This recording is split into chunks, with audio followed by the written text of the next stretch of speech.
En el corazón de África, un país de vastos desiertos, oro y petróleo, se desangra lentamente.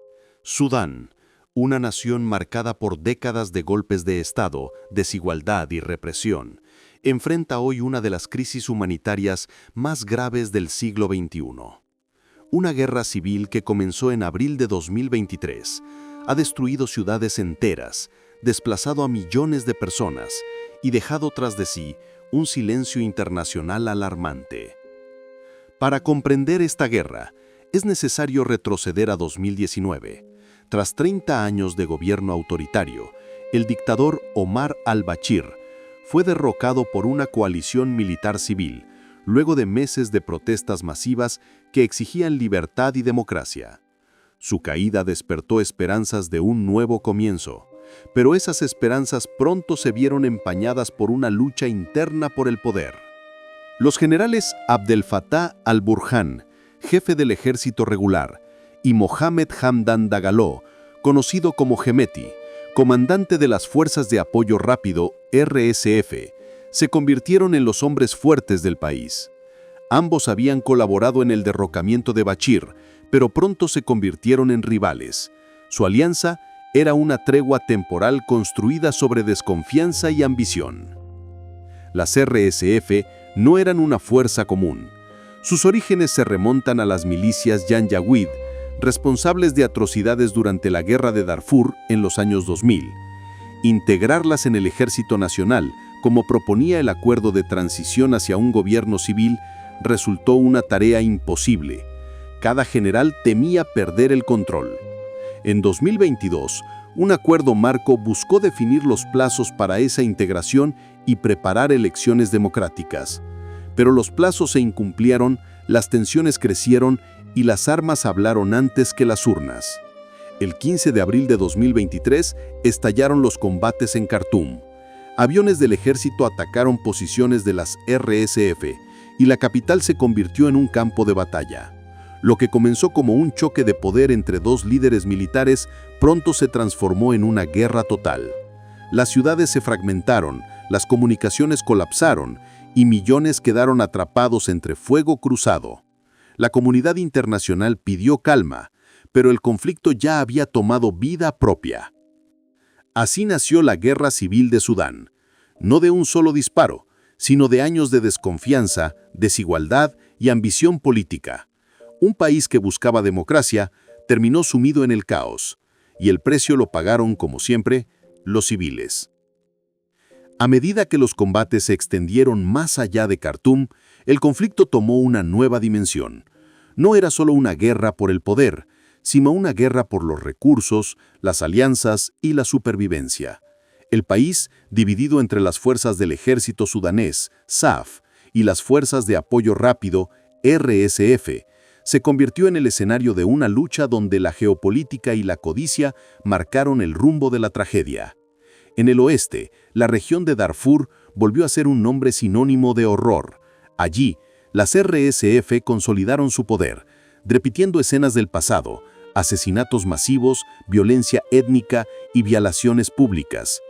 Pueblos enteros fueron arrasados y comunidades como los Masalit se convirtieron nuevamente en víctimas del odio y la impunidad. Mientras tanto, millones subían hacia Chad, Sudán del Sur y Egipto. Según la ONU, más de 12 millones de personas fueron desplazadas, en lo que ya se considera la mayor crisis humanitaria de desplazamiento en el mundo actual. El hambre, las enfermedades y la falta de atención médica se extendieron con rapidez. Más del 70% de los hospitales fueron destruidos o quedaron fuera de servicio. La guerra no solo destruyó infraestructuras, también destruyó el tejido social de un país. Niños reclutados como soldados, mujeres víctimas de violencia sexual y comunidades atrapadas en zonas de combate representan el rostro más oscuro de este conflicto. Pero detrás del caos hay intereses más profundos. La guerra en Sudán no es un conflicto aislado, es parte de un tablero geopolítico en el que varias potencias compiten por influencia y recursos. El oro de Darfur, las rutas comerciales del Mar Rojo y la posición estratégica de Sudán han atraído la atención de actores extranjeros. La Emiratos Árabes Unidos, según informes de inteligencia, habría suministrado armas y apoyo logístico a las RSF, buscando asegurar acceso al oro y tierras agrícolas. Por su parte, Egipto e Irán respaldan al ejército regular, el SAF, intentando mantener a Sudán bajo una órbita más cercana a sus intereses políticos y religiosos.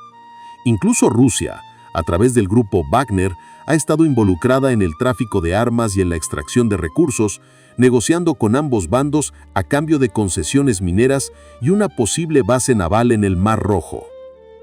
Los esfuerzos de mediación internacional han sido débiles.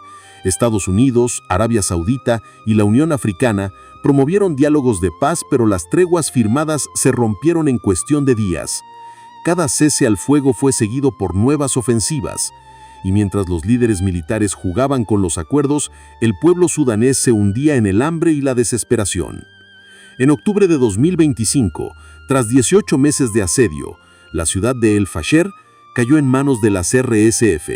Los informes hablaron de masacres, violaciones públicas y limpieza étnica. Se calcula que más de 1.500 personas murieron solo en esa ofensiva. Fue un punto de no retorno. El conflicto ya no solo dividía un país, amenazaba con desestabilizar toda la región. Mientras los generales discuten en mesas de negociación y los gobiernos extranjeros calculan sus intereses, el pueblo de Sudán paga el precio más alto. La guerra, que comenzó como una lucha por el poder, se ha convertido en una tragedia humana sin precedentes.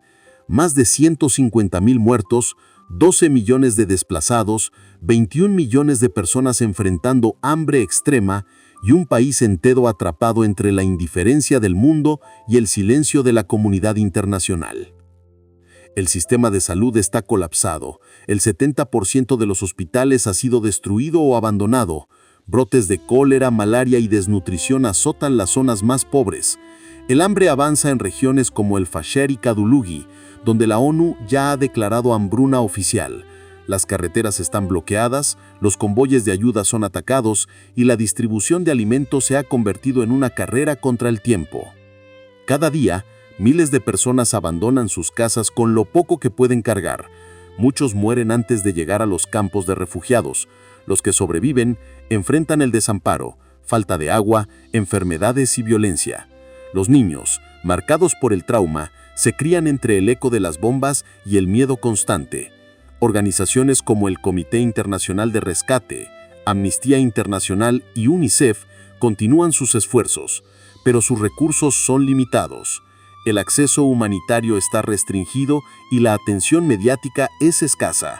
Sudán se ha convertido en una guerra invisible, una tragedia que avanza fuera del foco del mundo. En noviembre de 2025, una propuesta de alto al fuego, impulsada por Estados Unidos y la Liga Árabe, fue rechazada por el ejército sudanés, que insiste en derrotar militarmente a las RSF. La guerra, lejos de disminuir, parece intensificarse, y cada nuevo ataque deja a más familias sin futuro.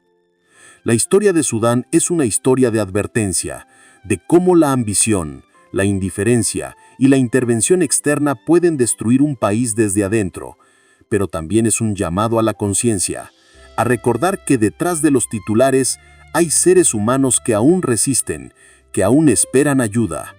Sudán necesita más que palabras, necesita atención, presión internacional y solidaridad real, porque mientras el mundo guarda silencio, un pueblo entero lucha por sobrevivir.